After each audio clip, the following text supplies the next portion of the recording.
Travel along, Catholic pilgrims, for 1 year as we read through St. Faustina's diary. Join me, Amy Thomas, each day for a short reading out of the diary which brought us a deeper understanding of Christ's divine mercy. Welcome, Catholic pilgrims, to day 193 of our readings from St. Faustina's diary. So congratulations are in order. We have gone through another 100 numbers. Today we will go over the 900 number mark.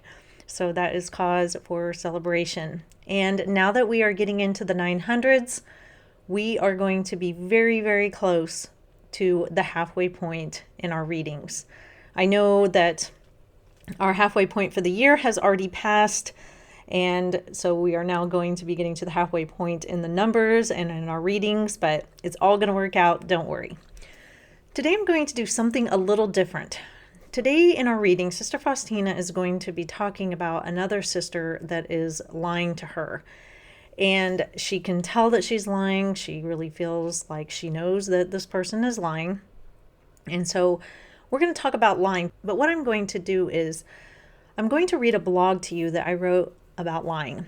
I think 2 years ago, I did a whole series of blogs on the 10 Commandments. And I went a little deeper than what most people think of when they think of the 10 Commandments. I really try to come at it from angles that made people think.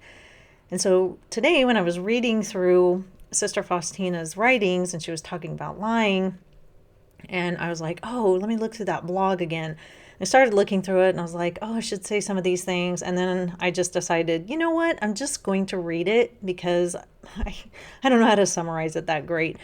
And so that's what I'm going to do today after we get done with our readings, which are in Notebook 2, Numbers 897 through 902.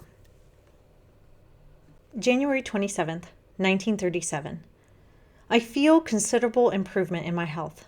Jesus is bringing me from the gates of death to life, because there was so little left but for me to die. And lo, the Lord grants me the fullness of life. Although I am still to remain in the sanatorium, I am almost completely well. I see that the will of God has not yet been fulfilled in me, and that is why I must live. For I know that if I fulfill everything the Lord has planned for me in this world, He will not leave me in exile any longer, for heaven is my home. But before we go to our homeland, we must fulfill the will of God on earth. That is, trials and struggles must run their full course in us. O my Jesus, you are giving me back my health and life. Give me also strength for battle, because I am unable to do anything without you. Give me strength, for you can do all things. You see that I am a frail child, and what can I do? I know the full power of your mercy, and I trust that you will give me everything your feeble child needs. I have desired death so much. I do not know whether I shall ever again in my life experience such great longing for God. There have been times when I fell into a swoon for him. Oh, how ugly the earth when one knows heaven. I must do violence to myself in order to live.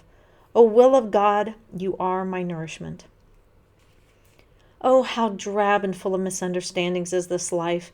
My patience is exercised, and after it comes experience. I understand and learn many things each day and see that I know very little, and I am constantly discovering faults in my conduct. Still, I am not discouraged by this, and I thank God that He deigns to grant me His light, that I may know myself. There is a certain person, Stanislava Konetnivska, who tests my patience. I must devote much time to her. When I talk with her, I feel that she is lying, and this continually. Because she tells me about things far away, which I cannot verify, she is able to get away with the lie. But I am inwardly convinced that there is no truth in what she says. When it occurred to me once that I might be mistaken and that she might be telling the truth, I asked the Lord Jesus to give me the following sign. If she is really lying, let her admit to me herself that she has lied about any one of the things concerning which I am inwardly convinced that she is lying. And if she is telling the truth, let the Lord Jesus take this conviction away from me. A little later, she came to me again and said, Sister, I beg your forgiveness, but I have lied about such and such a thing. And I understood that the inner light concerning that person had not misled me. January 29th, 1937. I overslept today. A little longer and I would have been too late for Holy Communion because the chapel is a good distance from our section. When I went outdoors, the snow was knee-deep. But before it occurred to me that the doctor would not have allowed me to go out in such snow, I had already come to the Lord in the chapel. I received Holy Communion and was back in no time. I heard these words in my soul. My daughter, rest close to my heart. Known to me are your efforts. My soul is more joyful when I am close to the heart of my God. You've all heard that if a woman asks if she looks fat in a dress, a man, no matter if she truly does, must lie and say she doesn't. The impression you get is that women like to be lied to. Here's the thing, though. Deep down, we really don't. Nobody really likes to be lied to. In fact, it's a universally held belief that lying is bad. When you lie, you can't be trusted. You betray love and friendship, and your words mean nothing. As we all know, it can take forever to build trust, but one lie can send it crashing down in an instant. We all lie to some degree. We lie about having plans when we don't want to do something. We lie about our weight. People tell white lies in order to get off the hook in some way. There are lies put forth as to why we are late for work or school. If our kids are home alone and someone comes to the door, we tell them to lie and say, our parents can't come to the door right now. Millions of lies are said every day, and nobody seems to bat an eye. Some lies we completely justify and deem honorable, like the "what if a Nazi soldier is at your door asking for Jews" question.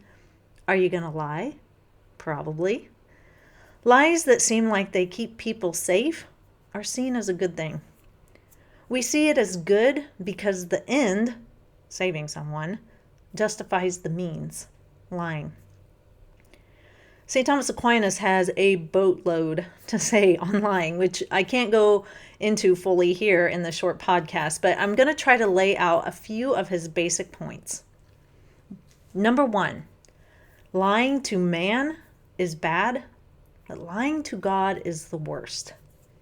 Number 2, whenever we don't tell the truth, it's lying, no matter what. Number 3, the gravity of the sin of lying is diminished based on the good that you are intending. If you wish to lie to save someone's life, like in the Nazi situation, it's less grave than if you wish to hurt someone.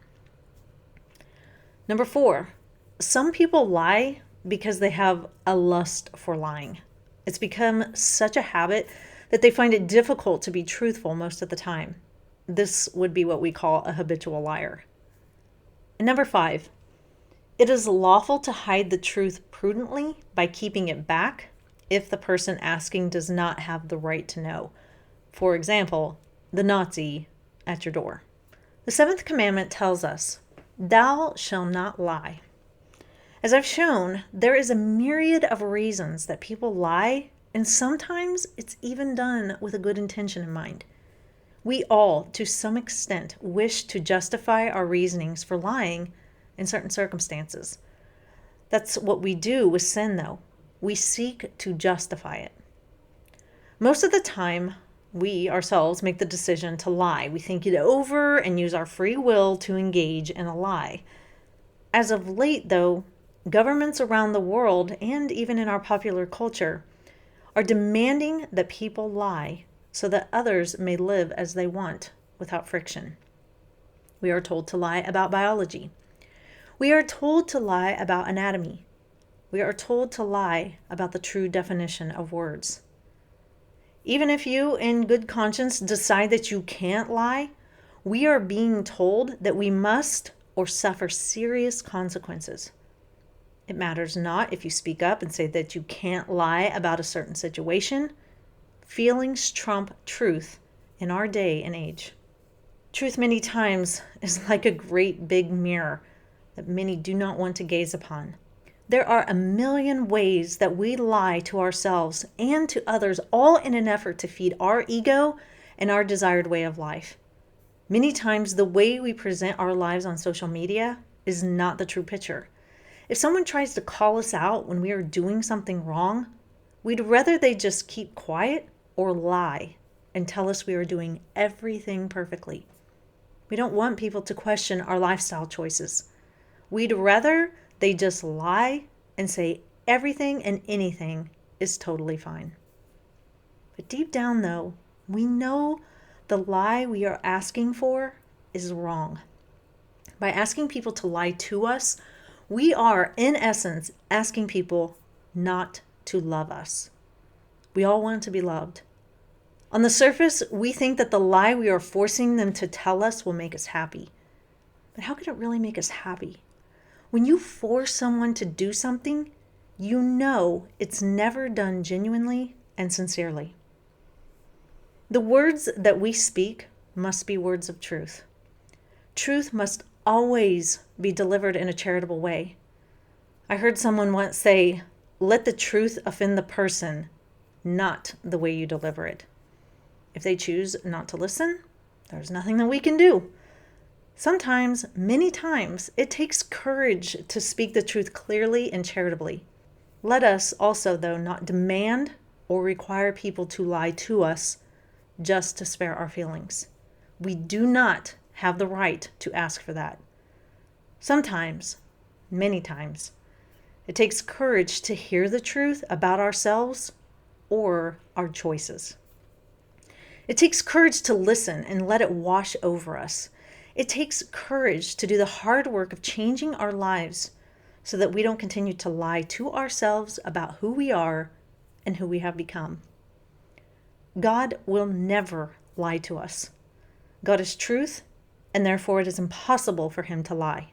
Be sure, though, that every truth God presents to us is meant to make us better and draw us closer to him. That is all for today, Catholic Pilgrims. I will see you back here for day 194. And until then, live the faith boldly and travel well.